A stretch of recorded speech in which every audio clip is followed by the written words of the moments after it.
Hey, welcome back, everyone, here to the South Plains College Texan Club. Pleased to be joined by National Coach of the Year, Coach Cayla Petree, also Conference Coach of the Year. Coach, congratulations on a couple of what I say are well-deserved awards. That's my opinion of the matter, Coach. Thank you very much. While my name is on the trophy, a lot of people have sure helped to make that possible. And I maintain the fact, and I agree, it's a team effort. Anytime you go out and win basketball games, Whitey Herzog once said, if you don't have horses, you can't pull wagons. But I think it also takes a good coaching staff to get those kind of horses to show up in the barn anyway. And I go back to the beginning of the season and seeing the recruits that came in as you turned this team over from 19 into 20. I think the recruiting effort was outstanding, and boy, you really, as far as I'm concerned, got a great eye for basketball talent. You had some freshmen coming here and have very productive seasons as very young players. Well, I just had extremely good luck in recruiting. I had phenomenal players for our level, and great people on top of it. We had kids that, for one reason or another, had to come to junior college, and thankfully they chose us, and we're in the process of helping them get where they need to be and at that next level, and they helped us to win a lot of basketball games, and so we all had a lot of fun. Coach, let's talk about the season as a whole. It was a club that I think you did a good job of putting together. You were hot out of the gate. I think you make a very deep run before you drop that contest at New Mexico, a game you didn't play particularly well and still were in the ball game the whole way. This was a pretty special group from the standpoint. It just seemed like no matter what the game was, whether you were playing a team that was big or fast or athletic or whatever, you just figured out ways to get things done throughout the year this year. What an unbelievable ride. I've been part of a basketball team in one way or another for, 25 years, and never really, I've been on some great teams, had some great experiences, not to downplay anything that's ever happened before, but what we had, this year and even last year, it was something really, really special. And so extremely, extremely grateful for that. Season may or may not turn out like we want. We're still kind of in limbo of what's going to happen with the championships and all, but just so grateful for the ride, so grateful just for the wins and the people that we were around, and it could be a whole lot worse. And so hate it for the girls, hate it for them, how much they've worked, how much they've invested in it,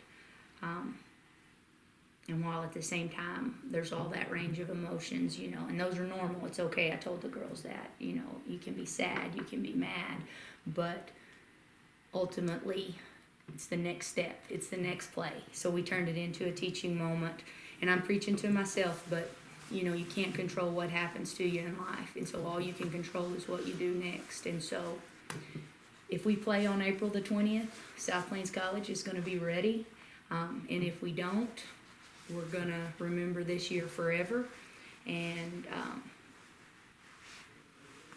have great memories and use it to better us in the future, and go from there. We'll start again. Watching the NJCAA Region 5 unfold, we talked about depth a lot this year, and that depth got that, I don't want to use the word crippled up a little bit, but you had some injuries that kind of hampered this team. I thought players did a great job of stepping up and playing those extra minutes and getting 2 extra rebounds and 4 extra points. And I think the team mentality of this club is really what made the thing go. You've got some outstanding basketball players, let's be fair, but the fact that this unit gelled so well, I think, is what lends itself to this great ride, this fun season that we've had here at South Plains College in 2020. Kind of going back to what you said a while ago, just a different person every night, and our depth allowed us to win some games where we didn't play particularly well, or where, a matchup, we might have been even at the 5 spot, or we might have been even at the point guard spot. Somebody else stepped up and, answered the call and got stops and got buckets, and, that made it a whole lot easier for us. And that just, again, I can't say enough about the girls, just their unselfishness and their they're just their willingness to buy in to whatever our scout was, to whatever our game plan was. Sarah Shamazi, big time scorer. A lot of times she was face guarded, and saw some special defenses. She really bought into the fact that she was going to have to screen a lot more. She was going to have to do some things to get other people open for our offense to flow, and she did it no problem because she just wanted to win basketball games. But not just Sarah, everyone. I think we had a great rotation, and I just think we had good kids that just wanted to do anything to win. I've got my crystal ball out, and I'm going to say the crystal ball says we play basketball again somewhere around the 20th of April.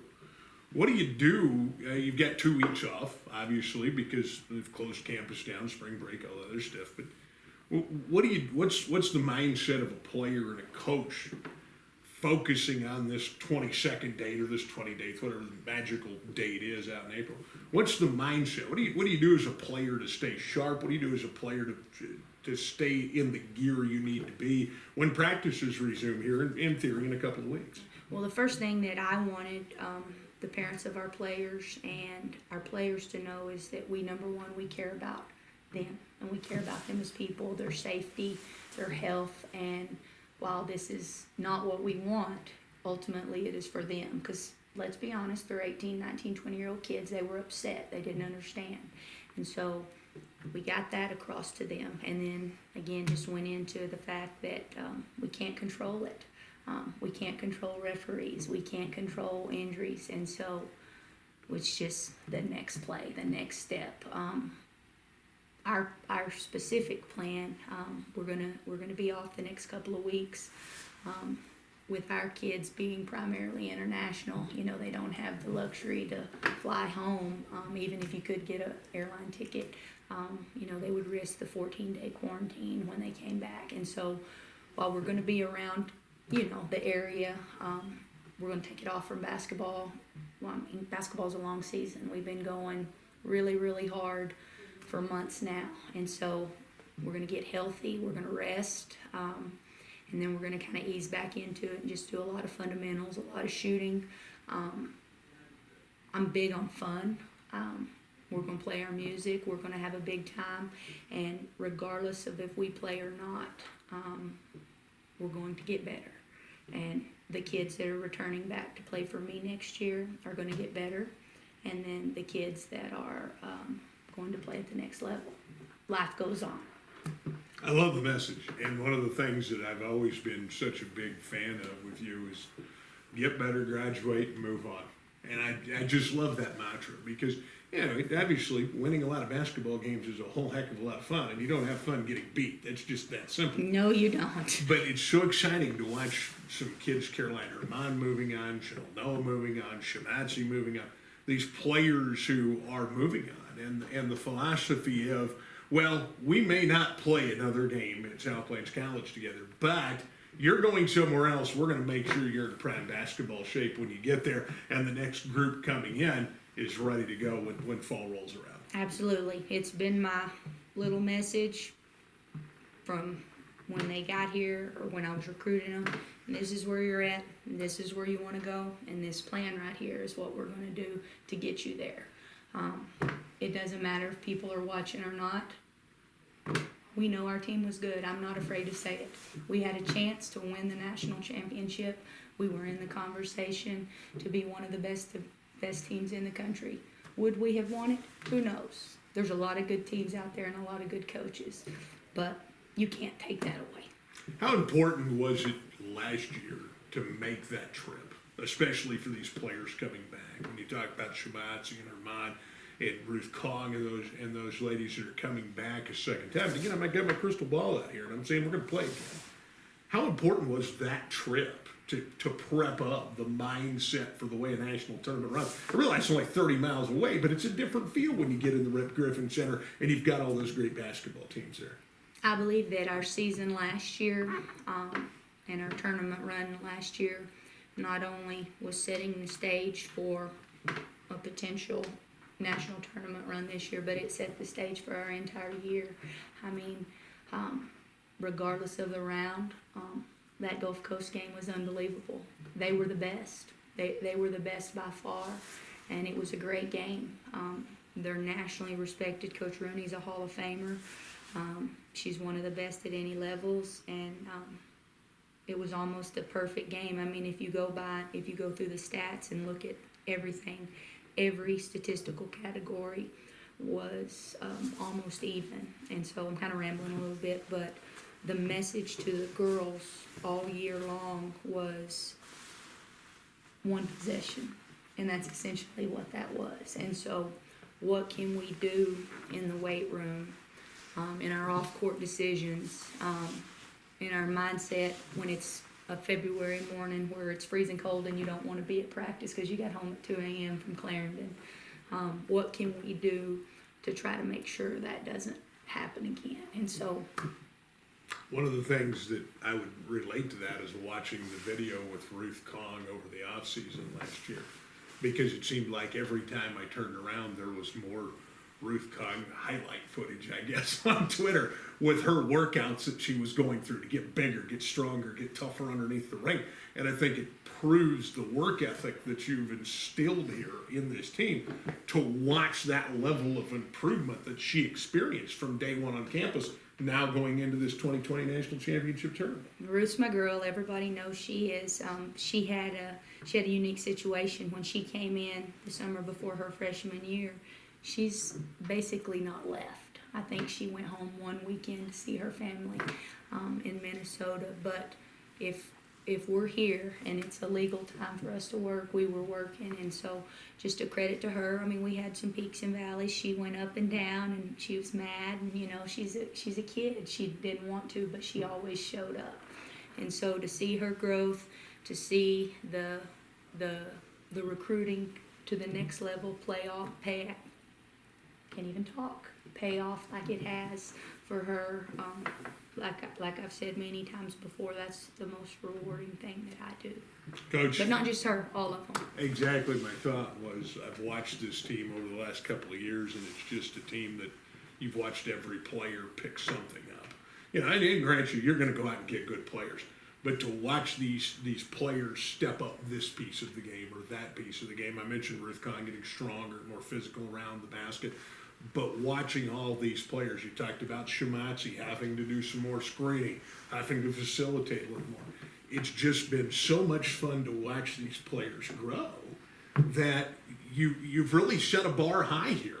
I mean, the next group of kids coming in, whoever that is in 2021, I think these players and yourself as coaches and your assistants have done a great job of setting marks, saying, this is what South Plains College Lady Texan basketball is about. Absolutely. I mean, it's all about the players. Yes, we have a great situation to recruit to. Yes, we have a phenomenal gym. We have great administrative support. My AD, Coach Redding, our scholarship situations.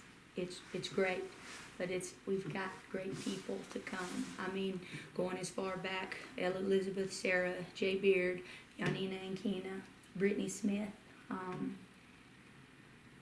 Gabby Green, Chantel Govan, Kiki Hunter. The list goes on. I don't want to forget anybody, but Sure. we've had great players that, you know, they were laying that brick, they were laying that foundation, and while, you know, they helped build it, and they made us a little bit better so we could get the next player. And the next one up, and the next And one that's up. what ultimately it's all about. And there's no trophy or no award. But you know what? It has been a blast of a season. I've got my crystal ball. And here's the thing. I've got a binder that I keep all my basketball stuff in. At the end of the season, I empty the binder out. The binder's on the desk, and it's still got all the stuff in it. So as far as I'm concerned, Coach, You're optimistic. We're playing in April as far as I'm Absolutely. Good news is the executive director for the NJCAA, Dr. Christopher Parker, he's tweeting so much positive things out. There's hope that we're going to play. He has shut down. He's not a big tweeter, but I've noticed that when people have said not necessarily negative things, but just, you know, reason and logic. Sure. He's saying, hey, your information is premature. We're in the process. As of now, we're looking forward to playing. And so you can only hope. I mean, Hey, if we got hope, we got something, right? I mean, how bad would it be if we have it and we're not ready? I mean, it'd be better, it's better to be prepared and then it not happen, and our kids get better and we have a little more fun along the way and we extend it. The binder's still ready to The go. binder sets. And I'll keep that phrase, the Coach Cayla Petree Show, because it's about the Coach Cayla Petree Show. Thank you very much. This is Coach Cayla Petree, South Plains College here. I'm Michael Weiss for South Plains College, Texan and Lady Texan Athletics, and we'll see you next time.